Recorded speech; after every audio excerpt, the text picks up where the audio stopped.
Welcome to ClueCon Weekly. Join us every Wednesday to learn about the latest cutting-edge developments in the real-time communications industry. ClueCon Weekly is brought to you by FreeSwitch Solutions. Get support and professional services directly from the creators of the FreeSwitch open source project, solving your issues in the most efficient, stable, and scalable way possible. Get the FreeSwitch advantage. Visit freeswitch.com. Also brought to you by ClueCon, the premier technology conference for developers by developers. Join us every summer in Chicago. ClueCon kicks off on Monday with our annual hackathon, The Coder Games, followed by 3 days of technology-rich presentations discussing telecom, WebRTC, and IoT from developers around the world. To learn more, visit ClueCon.com or call 877-74-CLUE. And welcome to ClueCon Weekly. Today is the 4th of April, 2018. And this week we'll have David Duffett joining us. David is the worldwide community leader for Asterisk, and he works over at Digium. So he's going to be joining us today and talk about some things that they have coming up in the future. So stand by for that. We're going to welcome Josh for the news today. Hey, Josh, how are you doing today? Hey, good afternoon, Ken. How are you? Doing good, man. So you're going to be joining us for the news for a while now. So you want to go ahead and what do we got for news today, man? Well, I guess first we'll go ahead and start with the if you do have any questions for the guests this week, be sure to put your questions into the YouTube channel, either HipChat or IRC, and we will do our best to get your questions answered towards the end of the interview. And so we want to thank our sponsor. We've got a new sponsor this year, Dialer AI. They're sponsoring ClueCon 2018, and we'll just welcome them aboard and appreciate the sponsorship. Yeah.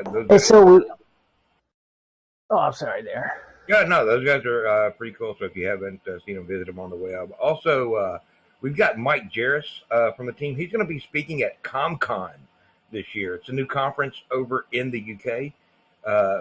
Go over there, check them out, see what Mike's got to say about FreeSwitch and what's going to be coming up. If you want to get more information on ComCon, visit comcon.xyz. That's XYZ for us Americans. And of course, this year we do have ClueCon that's taking place between July 23rd and July 26th. It's earlier, just slightly earlier than our previous years, but it is July 23rd through July 26th, and you can register now at ClueCon.com. So take advantage of our April deal by using the discount code CC2018 Spring Savings. That is CC2018 Spring Savings to get your $300 off on your registration. Also, be sure to check out the newsletter. For the our coming newsletters, be sure to pay attention to those because you're going to start finding out who the speakers at ClueCon are. We've got an early announcement coming today for that, and then you'll see the first wave of speakers, in the newsletter. So be sure you check that out. And FreeSwitch Solutions, FreeSwitch Basic Training is back at ClueCon 2018. Space is limited, so be sure to register as soon as possible. You can visit the training page at ClueCon.com for more information and to register yourself. And also, FreeSwitch Solutions now offering live virtual training. Stay at home, but get the training class and learn how to operate FreeSwitch, basic information, basic operation installation, all that good fun stuff to get you started on it. Email them at training@freeswitch.com to get more information on that. If you have any questions for our videos you would like to see, if you have any suggestions for new videos or new ideas you would like to see, you can send an email to marketing@cluecon.com.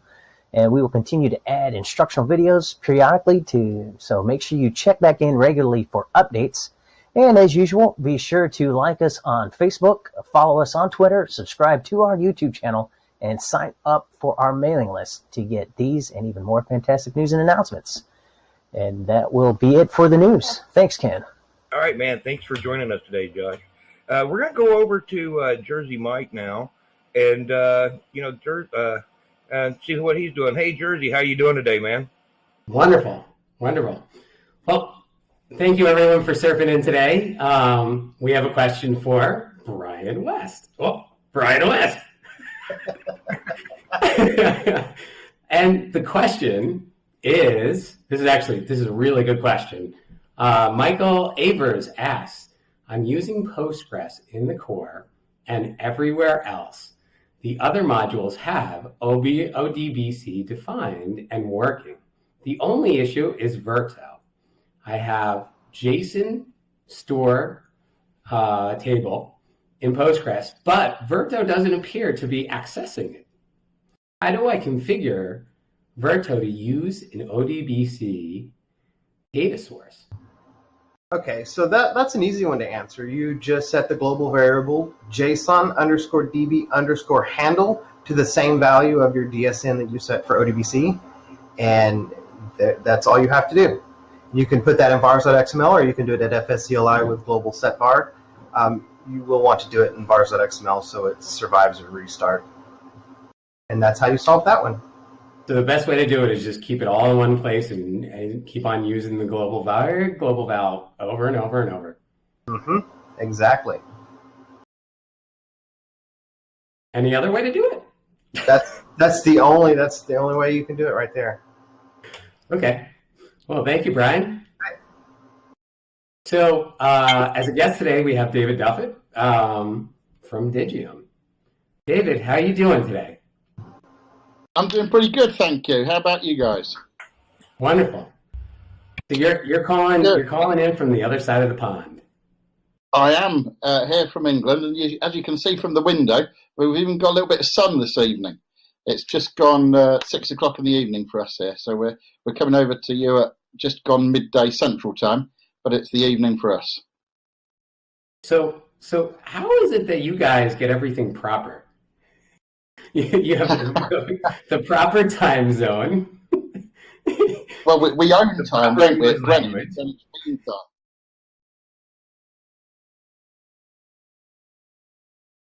We've got all the best time stuff.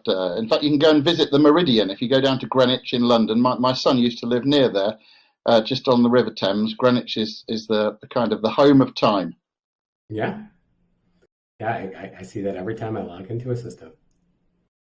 Yeah, so of course it's not that long ago we were all together, all of us Free Switch and Asterisk buddies, at IT Expo, and you all were doing some training there, weren't you?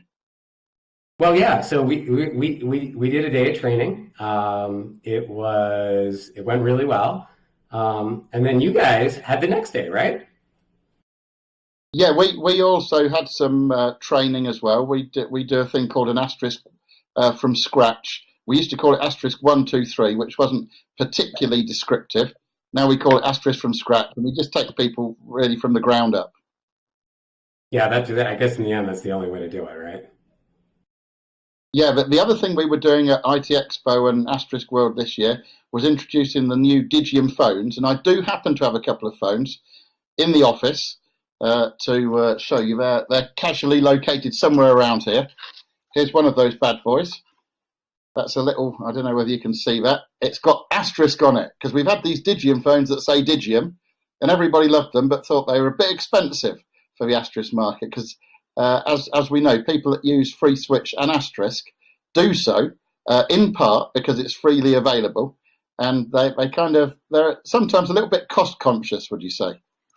And so those phones, we don't see them lit up, but those are actually color phones, right?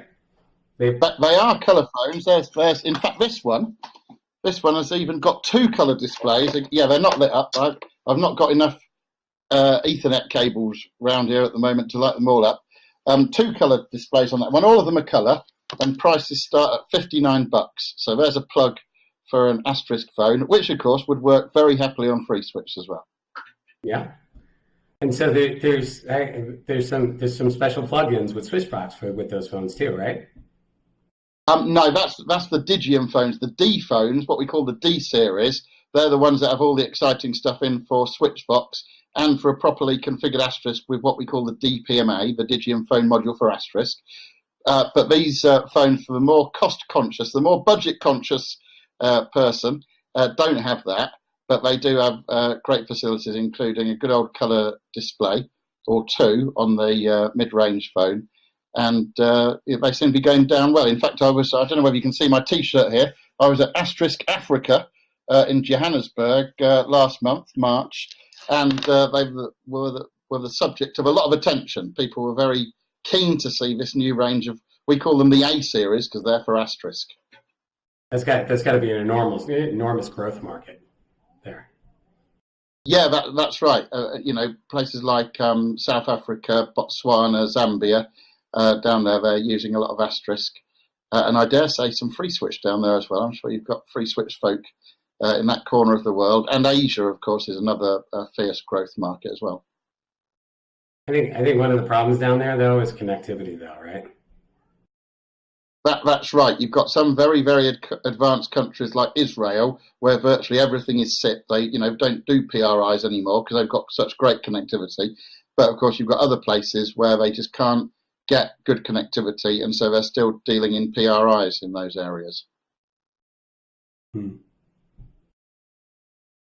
Yes. So that was back in February that we were all in Florida together. You guys rented that rather exciting house down there, didn't you?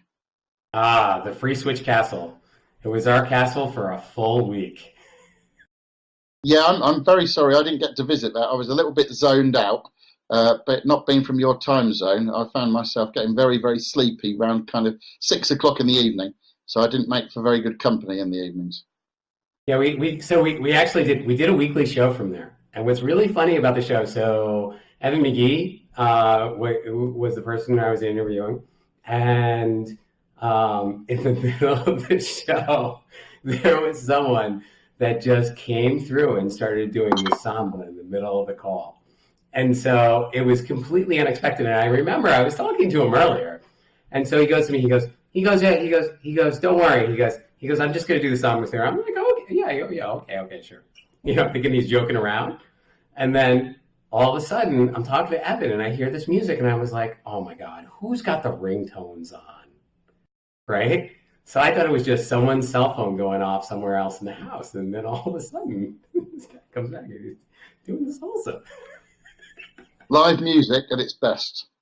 Yeah. It was a lot of fun, though. It was a lot of fun. It's sometimes those unexpected things are kind of, really what really entertains, the crowd. Yes, sir. And the people that are in the call, too. That's right. And talking of entertaining, we've got two things, and I think are you going to be in Berlin in May or Amsterdam, or are you going to be in both? I'm going to be in both. Actually, I just bought my plane tickets yesterday. So I'm going to be flying out around the 28th, and I'm going to be returning, I think, the 18th. So it's going to be like almost, what is that, 3 weeks? 4 weeks? It's Jersey Mike's European vacation, isn't it? Yeah, but Mike's European vacation is going to happen like 3 times this year. Oh, well, good. So we should give it that out. I'm flying back for ComCon, right? Right. So I'm going to be there with Mike, and then and I'm going to see you there as well. But I didn't know you were going to the Open SIP Summit. Yeah, so we should talk about all of these things. And in date order, the first one on the list is, of course, Open SIP Summit. That's the 1st to the 4th of May in Amsterdam.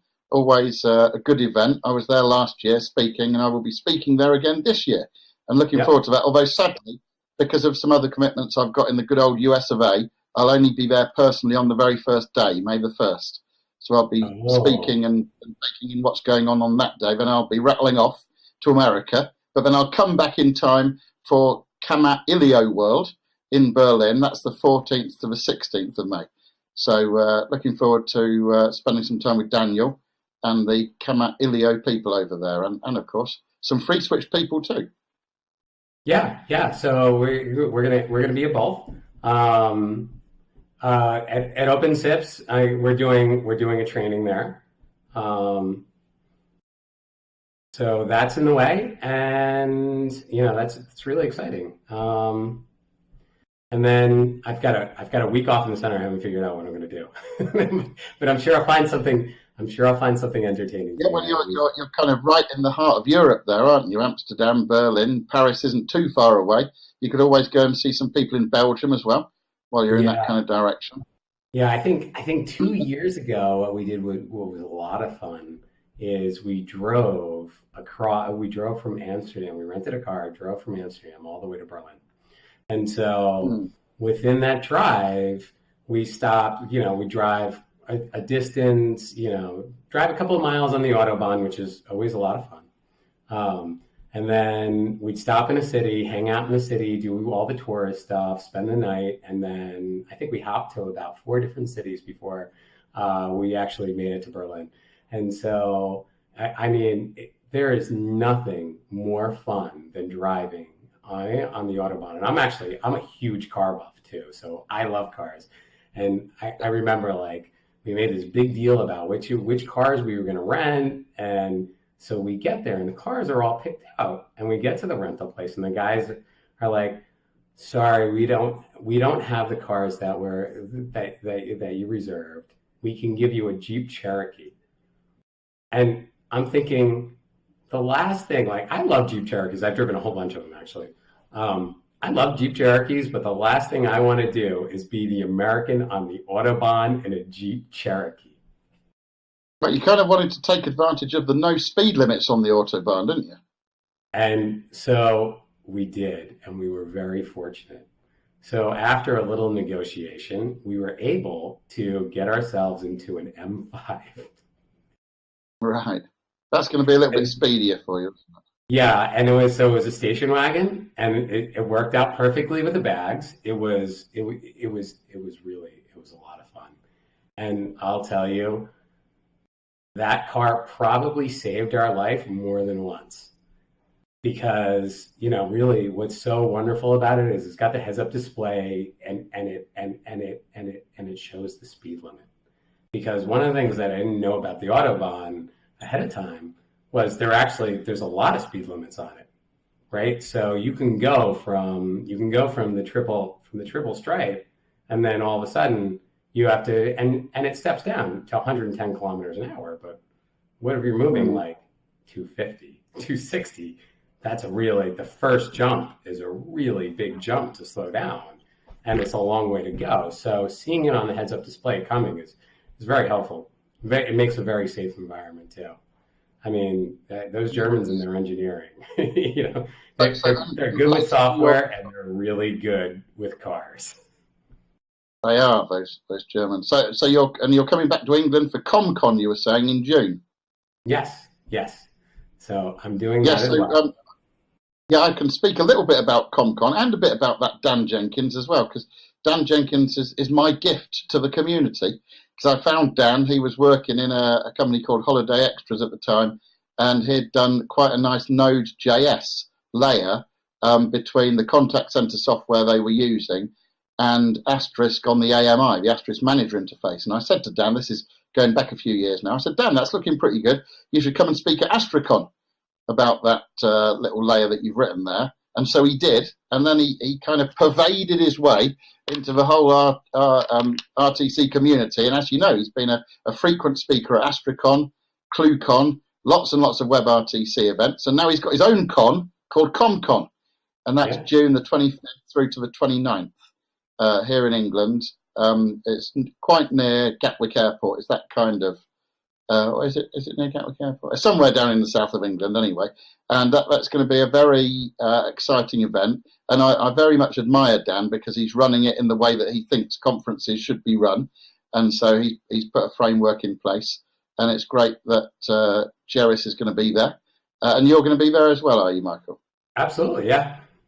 Great news. The Free Switch team showing up there. And I'll be there. And Matt Fredrickson from the Asterisk project will be there. And there'll be all sorts of other folk there as well. But quite a select group. I think it's going to be just over 100 people all told, isn't it? Something like that. Well, they always talk about mobile convergence, but what we have is, personal convergence. So, it's always really great. It's great to have such a strong presence in Europe and see you guys in Europe, and then you guys come here, it's really great. I mean, it shows what a small world it is these days. And, things like video conferences like this make things, RTC, make things so much closer and so much available. It's amazing how the world's changing with technology. But I've got to tell you, when it comes to technology, I was so impressed at IT Expo because you guys had one of the nicest booths. I remember going over, just sitting down and just being like, I think I'm going to rest here for a minute because I am just so exhausted. Well, of course, we do pay the extra and have that nice foam under the carpet, so it's quite soft on the feet. And then there's the couches as well there, isn't there? Right. Yeah. Yeah. And it's such a beautiful spot. So you guys have kind of made a major change in the way that a major change in the past couple of years from a products perspective. So there's been a lot of movement to phones, and there's been a lot of movement to cloud products, right? And, That's right. And even SwitchVox you can get in the cloud now, right? Yes, in North America. That's not true for the rest of the world, but certainly in North America, through Digium Cloud Services, you can get both SwitchVox and SIP trunks in North America. Of course, the other thing is, in line with the trend towards virtualization, as you know, that really leads to the kind of diminishing of the card market because PCI or PCI Express cards don't play nicely in a virtualized environment. And so we've also introduced a very nice line of gateway products. So if people want a gateway into PRI or into analog from their virtual instance of Asterisk, they can do that as well with some nice Digium gateway stuff. Oh, that's really interesting. Huh. And so that could be just connected to like a SIP trunk, right? Yeah, absolutely. Because as you know, in the virtual world, network connectivity works quite nicely. But if you want to try and get access to a PCI or a PCI Express bus, that's not the easiest thing to do. I remember in the old days when I ran a pretty large office, I used to have a Rhino channel bank. And that connected into, I think it was like a TP406. Does that sound right? Was that a Digium card? It was a Digium PRI card. That would probably be a TE410, something like that. Okay, I got the 4 right. Yeah, you certainly did. Right, 15 years ago, right? Goodness me, that was certainly back in the day. Yeah, and do you remember there was another box called a Red Phone box that did TDM over Ethernet? That was from a company down in Florida somewhere that worked nicely. Anyway, yeah, times have moved on, and people are putting FreeSwitch and Asterisk into all sorts of virtualized environments these days. Yeah, I ran that office on that system for probably almost 10 years. Didn't have a single hiccup the whole time. Just ran perfectly. It was that and all the poly, and so it was also Polycom phones. And so I think I had 110 Polycom. I think they were 300s, something like that. Yeah, IP300, so something like that. Yeah, I mean, as you know, and I'm sure you have a similar command in FreeSwitch in Asterisk, we can go core show channels, and it shows you not only the active channels, but how many calls have been conducted since the last time Asterisk was reset. And, I've been on systems and seen 2.5 million. Friends of mine have seen 24 million calls on systems. Because, they kind of sit there rock solidly and just carry on dealing with calls, right? What's funny is once you get to the carrier stuff, it's hundreds. you see the caller ID records. There's hundreds of millions of calls. Yeah, amazing stuff. So, just coming back to ClueCon. I'm sorry, we'll come to ClueCon in a minute. ComCon finishes on June the 29th. And then ClueCon is in the week of July the 23rd, isn't it? Which I'm very much, I was looking up there because I've got a calendar up there. And I 27. And then we have, there's FreeSwitch training and then Open SIPs training to follow it up. and I'm really looking forward to that. In fact, I'm coming over to the USA on the 29th of June, the day ComCon finishes, and I will be down in Miami and then driving down to Key West. And then between that date and when ClueCon is, I'll be taking 3 weeks to drive from Key West to ClueCon. And then after ClueCon finishes, I'll be taking 2 weeks to drive to Alaska from ClueCon, which is about 3,500 miles, something like that. Because I'm going for my once in a lifetime road trip and putting ClueCon bang in the middle of it. I'm gonna send you my radar detector. It could be necessary. It will be necessary. Yeah, we're looking forward to that. Not the Autobahn, but with the radar detector, you could drive like it. That's right. Well, I have seen 75 in the US, but I do still see a bit of 55 here and there as well. For speed limits, it varies on a per state basis. Most of the way, well, I live in the tri-state area, which is like New York, New Jersey, Connecticut, and then I'll drive up into Vermont, and everything there is actually, it's either 55 or 65. 65 being the New York Thruway. But one of the things is, we have different. It's not that the laws are very different. It's how they're perceived, and so they're much more lenient in the U.S. So like the average speed on the New York Thruway is like 80 miles an hour, and just So in the parts of the US I've been to, the state troopers seem to apply that law of common sense, that all because people are going just that little bit faster, as long as they're safe, they're not going to kind of step in and make too much trouble. Yeah, and I think when it comes down to it, the cars have become so much more advanced that they could travel at much higher speeds and be very safe. But you guys in the UK, they're very strict. They're very strict. They have all the photo cameras and stuff like that, right? Oh yes, we do. We have a lot of speed cameras around here. But don't get me started on that. Let's talk about ClueCon instead.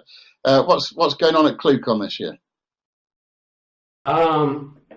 So we have a bunch of speakers to be announced shortly. We have a full set of sponsors. Right. so I'm actually doing the boat tour. What is it? Wednesday or Thursday night, taking out like 250 people, and we're that was really excellent last time, wasn't it? Seeing the Chicago skyline as the sun went down, really good. In fact, I don't know whether you know this, but I have put in a speaking submission for ClueCon, so I'm very anxiously awaiting to hear about that first round of speakers to see whether. Well, actually, I'm going to put in right here. David is actually in the first round of speakers, so. David, you've been already. So I'm just going to butt in here and announce that real quick. So, Mike, David, y'all talk about that real quick. Yeah. David, what are you going to be speaking about? Okay, so the speaking submission I've made is kind of in two parts. There'll be a bit of an Asterisk update. As you'll perhaps know, we now have video conference in Asterisk using SFU technology, a selective forwarding unit. So I'll be talking a little bit about that. But I also like to just highlight the way open source communications technology is helping people throughout the world, because although we get very excited about the technology, I think it's nice to kind of tell the human side of the story as well, and the way that it's helping people. And so I would hope to share some open source communications love in that mix as well. Well, I've seen the SFU. It's an impressive. How you guys have come a really long distance in a relatively short period of time. And I remember being down in Orlando in the developer room, and they were featuring it. So I mean that's impressive. And you guys have made a lot of changes recently, switching to PJ-SIP and everything. And I guess PJ-SIP kind of enabled a lot of that, right? That's right. There's been a lot of internal re-architecturing, but as I'm sure everybody watching knows, a lot of you guys were involved in the Asterisk project in terms of contributing back in the day. And you'll remember that we didn't always do the best job of handling channels and streams explicitly. And so in order to do the SFU work, we've had to do a lot of groundwork in getting much better at handling individual streams and being able to explicitly address them and manipulate them. And a lot of that groundwork that's done, and you all will know this, of course, a lot of that work that's done isn't really visible. You know, you don't see anything new and exciting because you've done a load of internal reworking, but then you get to build the great stuff on top of it. And in our case, that's the SFU work that we've been doing most recently. Right, and where it's most noticeable is by the end users too. So the end users see those higher call counts. They see, you know, less problems in the end. Like I remember talking to Matt. Matt said something to me really smart one time, and it caught my attention. I really thought about it quite a bit. He goes, we monitor the mailing list and kind of build demographics on it to see how these new features are accepted. And that's like, it's such an intelligent thing, like to just sit there and, you know, see how these different features are accepted. And, you know, sometimes just polling the masses is so effective and efficient. And sometimes it just slips by all of us, you know what I mean? And just to hear that and see that, it's good. I think that's one of the things that we all need, is that kind of feedback. And certainly, as the community director for Asterisk, I would love to see some kind of reporting module in Asterisk that sent back kind of statistics about how it was being used and how many endpoints were connected to each Asterisk instance. And I wouldn't be doing this in a snoopy way. To my mind, it would be information from the community for the community, so anybody could go to asterisk.org and see it. However, each time I've raised that, there's been a bit of a resistance. You know, people are a bit afraid of that sort of stuff. But I think you'd agree that what we lack sometimes in open source communications is the knowledge of how many people are using our stuff, because although we know how many people might have downloaded it, we don't know how many instances they've put up from that particular download. Somebody could download Asterisk or FreeSwitch and then implement it 50 times. Somebody else could download it 100 times and never implement one of them. And it's difficult, certainly in the Asterisk project, for us to get some of those metrics. Right. I used to play around with the Android mods years ago a lot. I mean, it was a great deal of interest to me, and they used to have this project. It's not really, it's not active anymore, but one of the things they did that was really smart was they basically had everyone automatically opt in to anonymous analytics. And what it was is one of the really important things that the analytics showed was the fragmentation between the software versions. And so this mod was actually, it was called Cyanogen Mod. And there are newer versions. There's basically forks of it that are still active now, but I think Cyanogen Mod really isn't active anymore. But I wouldn't even know. I don't really play with the mobile phones and the mods anymore. Yeah, but you've hit on an interesting thing, because that kind of statistical capture would really need to be opt-in by default. And that was where some of the Asterisk community members didn't like the idea of it. You know, they wanted it to be opt out by default, and you had to opt in. But of course, people are less likely to do that, and so you don't get the body of kind of evidence that you need. Oh, I'm just looking at the time, Michael, and I'm thinking I'm going to need to go before too long. But I don't know who's looking after the questions and whether there are any questions for you and I to be talking about. Let's see. Do we have any questions? I think you've covered most of them already. Okay, well, thank you for coming in today.